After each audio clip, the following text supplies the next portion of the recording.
series where I give life advice based off of my own life experience. And I know that some may be thinking, what can a 20-some-year-old tell me about life? But I have had a rocky life so far, to say the least, and I've been in 8 or 9 years, so close to a decade worth of therapy so far. And I believe that those trials and tribulations, along with all of the dissection of self and self-contemplation and work I've done on myself through therapy, has allowed me to have a broader knowledge of self and emotions than your regular 20-some. I would never claim to be an expert though, so I am just talking from my personal experience instead of from an expert's point of view. So take everything I say with a grain of salt, and if you don't like my advice, you do not have to take it. But I just thought that I would maybe share some of the wisdom I've learned along the way. Today, we will be talking about self-care, because I think there's so much misconceptions around self-care and what it is, what it isn't, and how you can implement it into your life. So that's what I wanted to talk about today.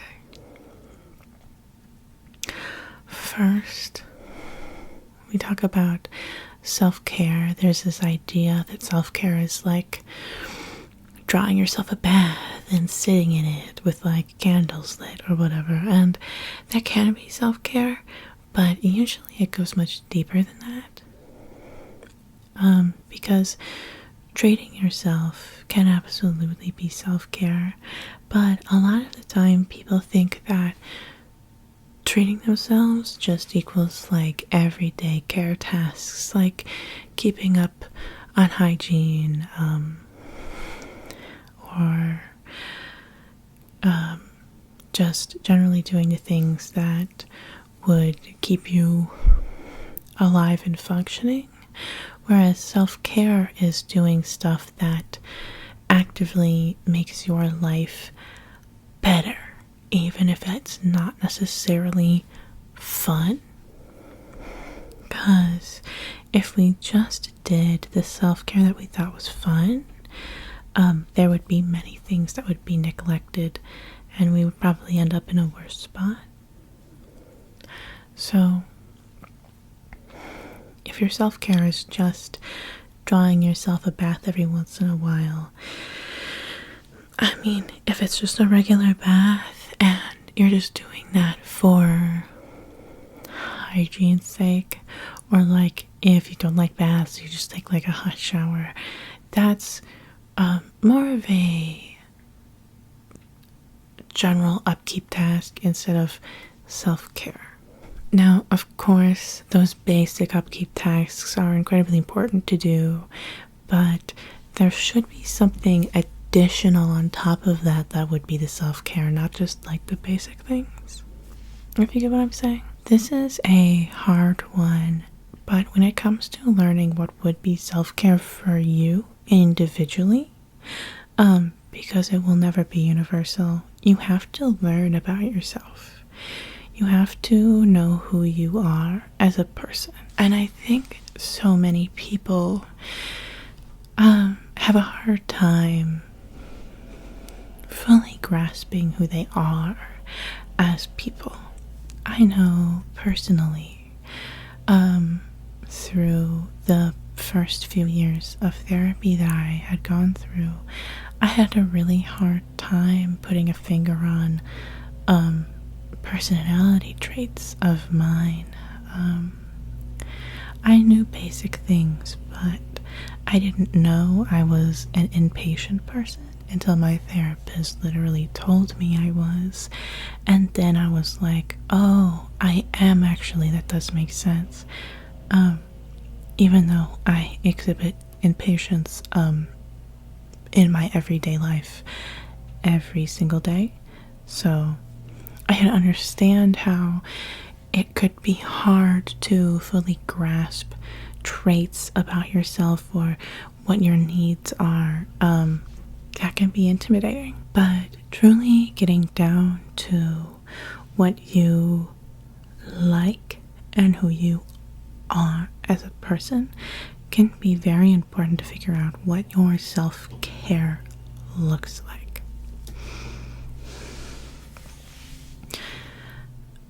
Ways to help you figure out who you are as a person.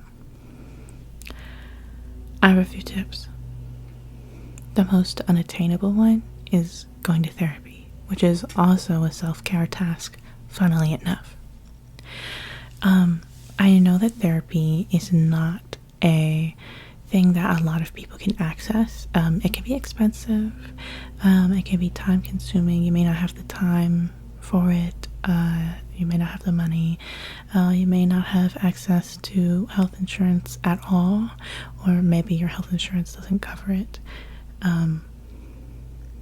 So I understand that therapy is not accessible to everyone. So that's incredibly unfortunate, because I do believe everyone could benefit from therapy, but I recognize that that's not something everyone can do. But this is going to sound corny, but it is also a self-care task. I think journaling is very useful for figuring out who you are. Especially journaling and then like a month later or a few weeks later reading back those journal entries and seeing where you were mentally and looking at yourself in retrospective can give you more hindsight as to the traits that you exhibit more often. But journaling could also just look like doing introspection and writing down just things that make you happy, things that make you sad, things that make you uncomfortable, things that make you angry. There could be like lists of deep philosophical questions that you could look up and ask yourself what you think of those questions and actually like write down the answers. And that might get to some of the like deeper held beliefs that you have, but you haven't quite processed like how you feel about them. So that would be a great way to get to know yourself deeper. I would also say journaling about the question why is very important and so helpful. I know that's very amorphous, so let me explain. When we're dealing with big, hard emotions, one of the more important questions to ask ourselves is, why am I feeling this? And a lot of time that can be a mystery. Or it could be a big knot that is very hard to untangle and you don't know where to start. But for example, you could say that you're feeling sad, and you ask yourself why. And the obvious reason to you is like, okay, so hypothetical situation, my romantic partner is gone out tonight and they didn't invite me. So why is that upsetting you? I feel left out. Why does feeling left out upset you? You think, well, doesn't that upset everyone? to a degree, but why is it really getting to you?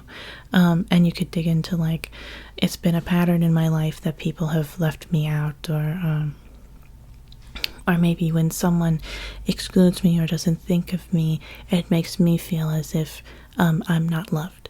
And then you could dig into, why does that not make you feel loved?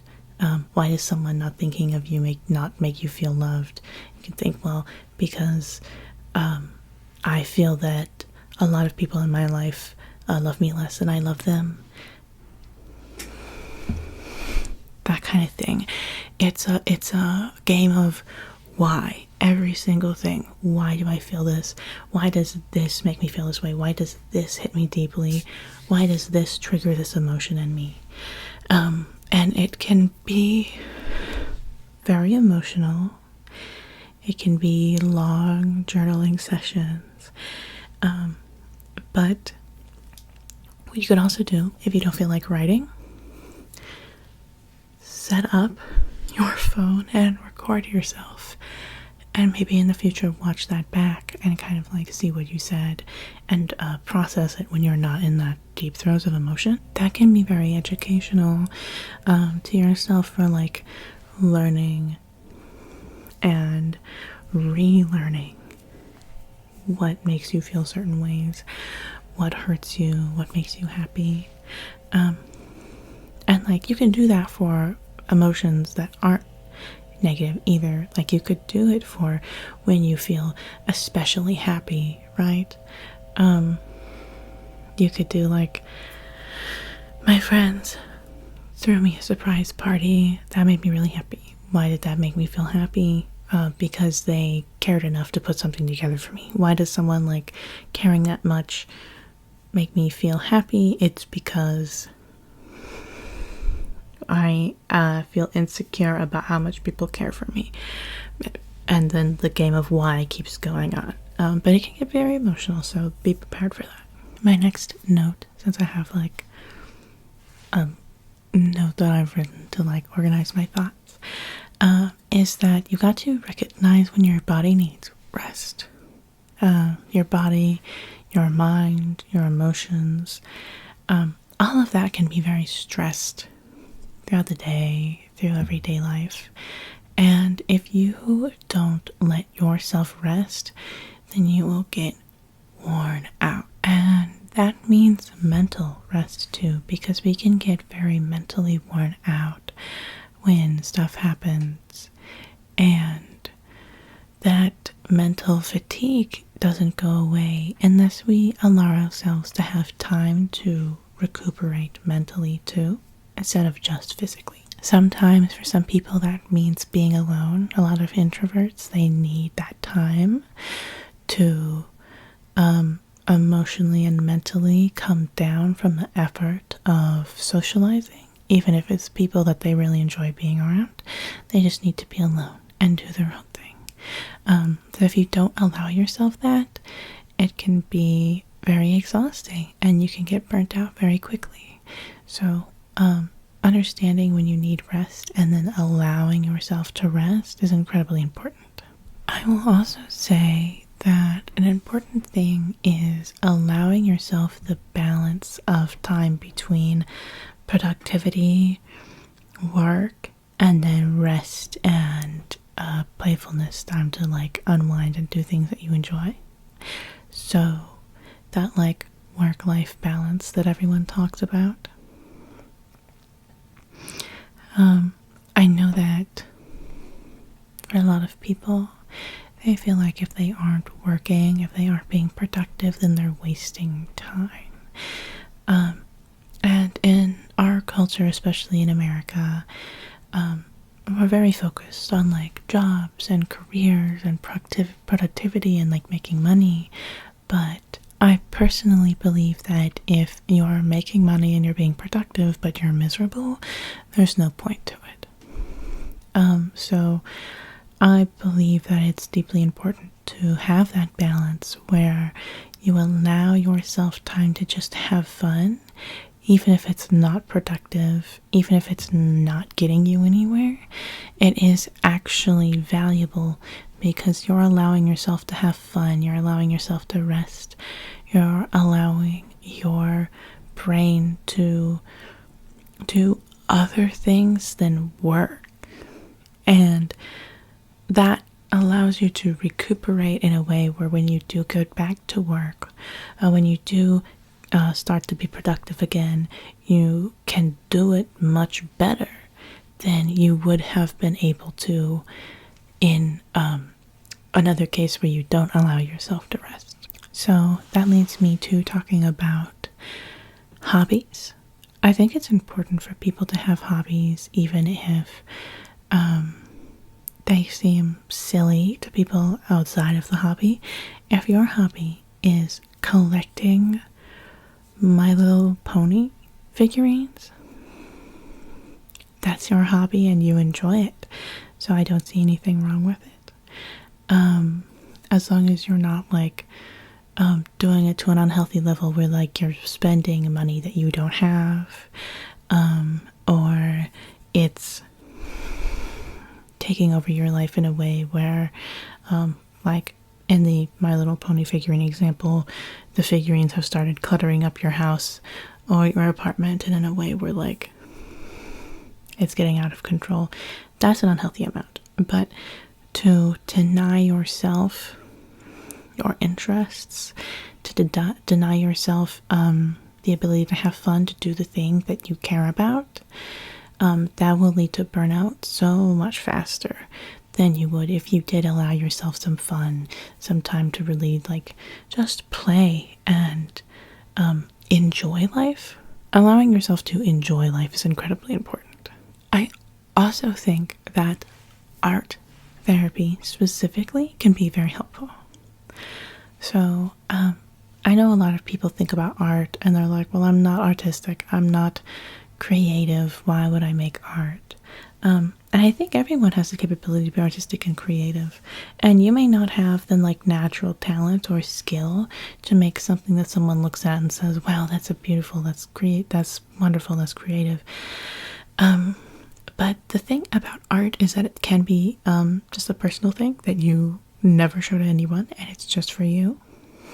I have a painting right there that I don't intend to really show off beyond like just friends and family that ask about it, because it's so personal to me and I think it's great. I really like the painting, but it's made for me and me alone, so I don't show it to anyone.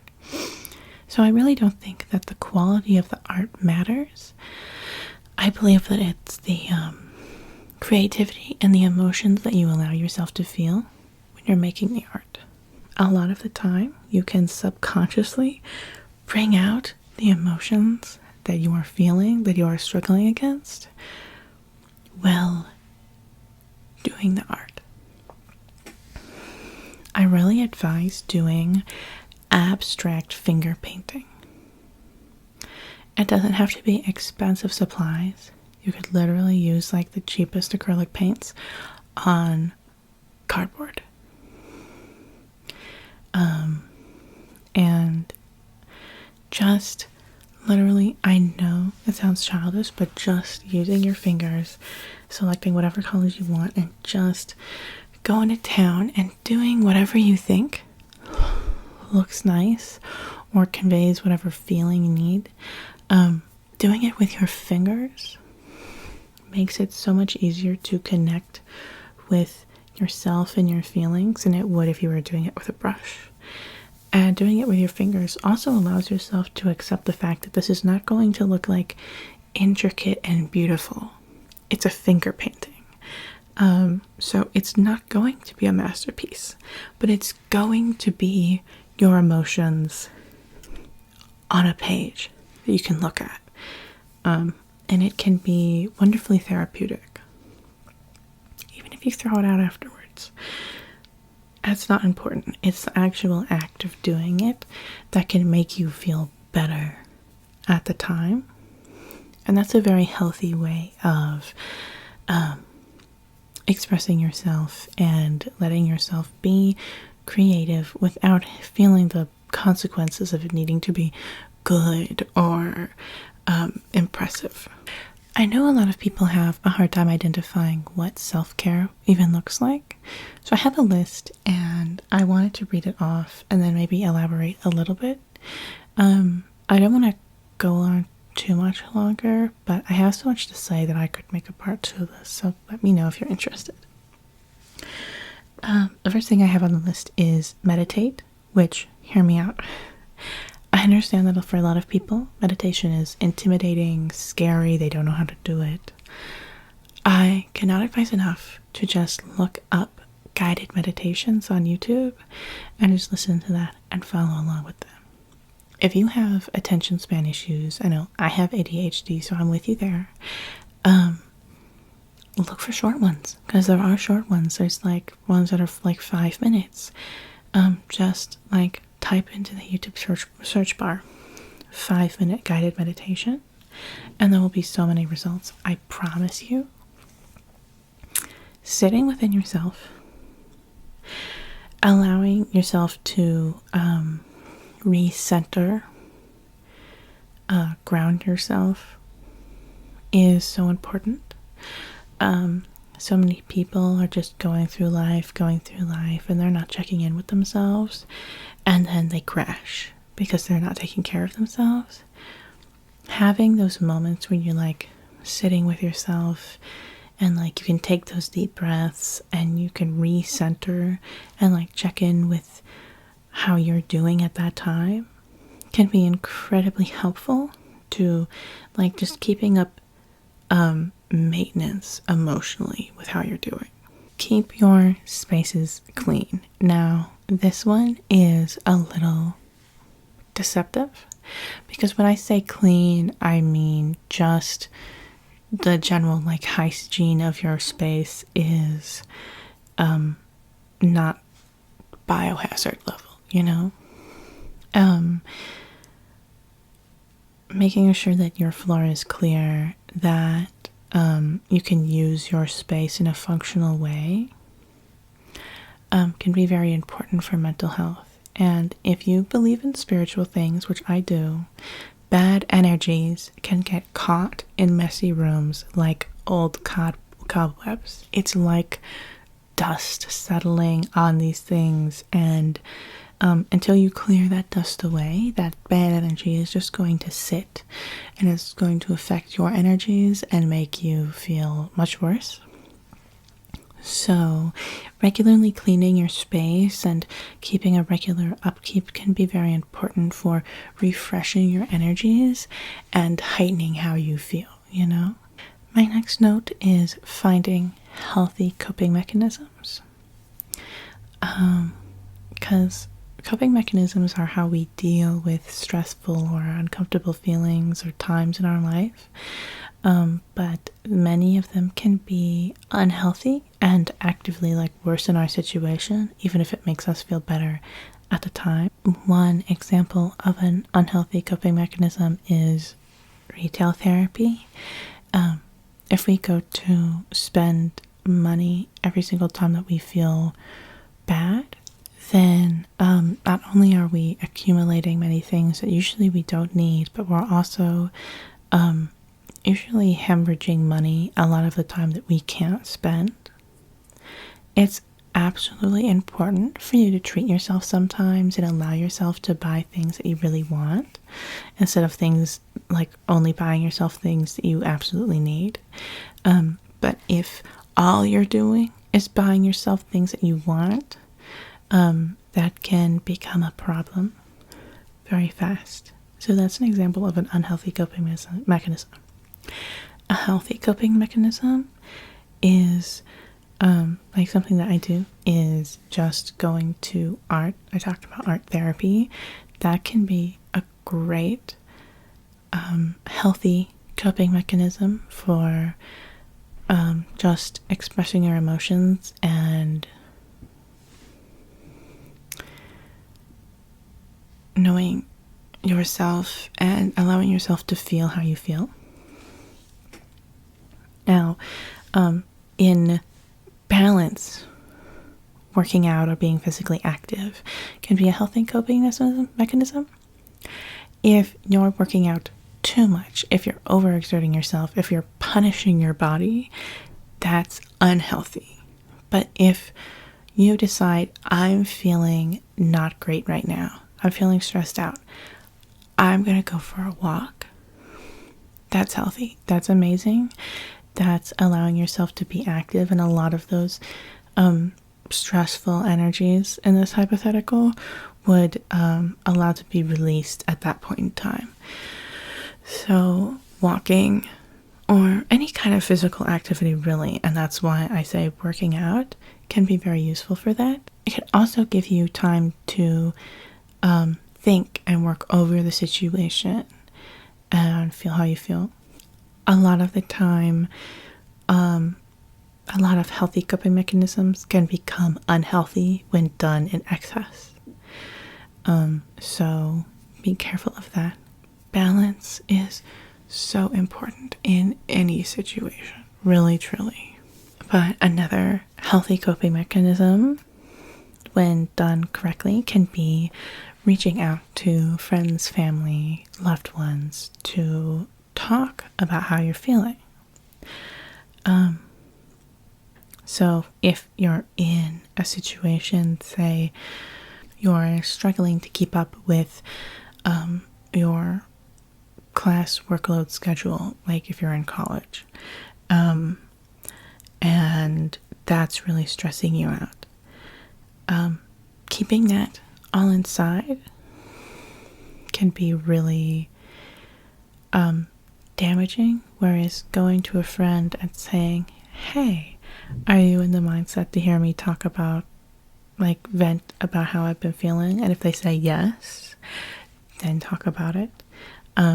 Always ask, because a lot of the time your friends, family, loved ones are also dealing with their own stressors, and sometimes they're not in the mindset to hear what is troubling you.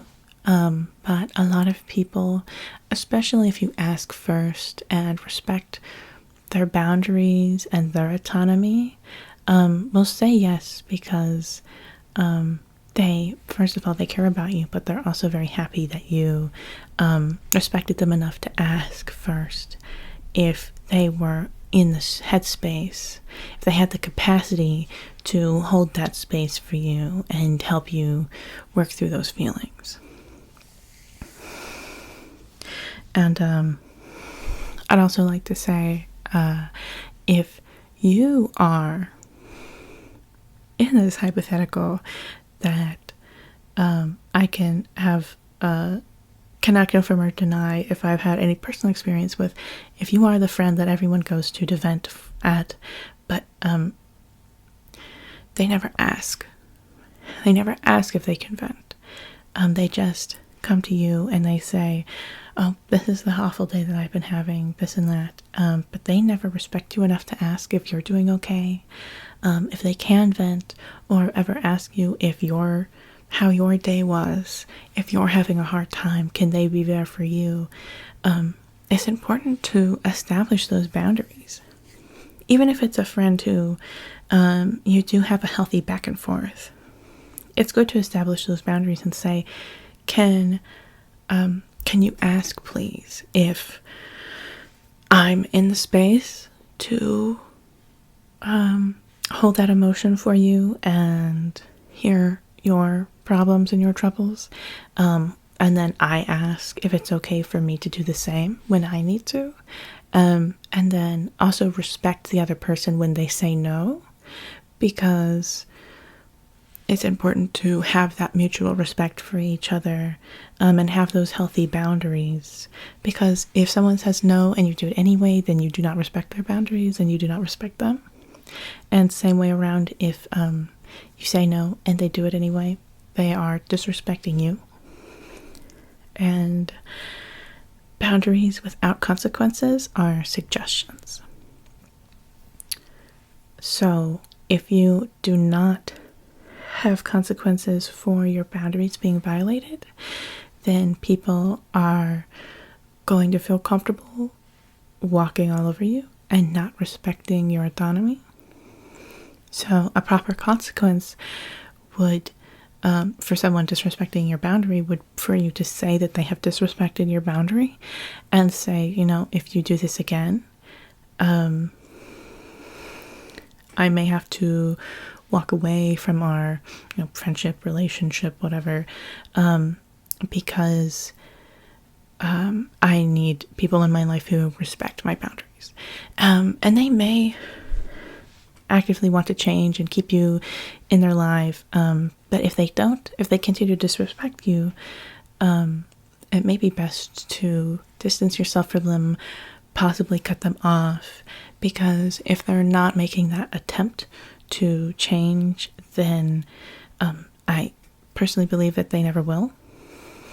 And then you are just accepting being disrespected. So please have the respect for yourself in that situation to allow yourself to let go of people who are actively hurting you, even if you love them very much. I'll say in this particular situation, I have had to make that incredibly difficult decision of letting go of someone who I loved incredibly deeply, because all they were doing was hurting me and making my life worse. Even if I had loved them so deeply, I had to let them go. And it did hurt, but it does improve your quality of life. It makes you happier. And it makes you have a deeper love for yourself and a deeper assurance in the fact that you deserve the respect of other people and deserve to be treated right by other people. So that was a long tangent. And like I said, I could go on about this for a long time more. So if you wanted a part 2 to the self-care talk, I can absolutely do that. So let me know what you think. But for now, I will let you go. I hope you have a wonderful night. I hope you enjoyed. And I hope you sleep well.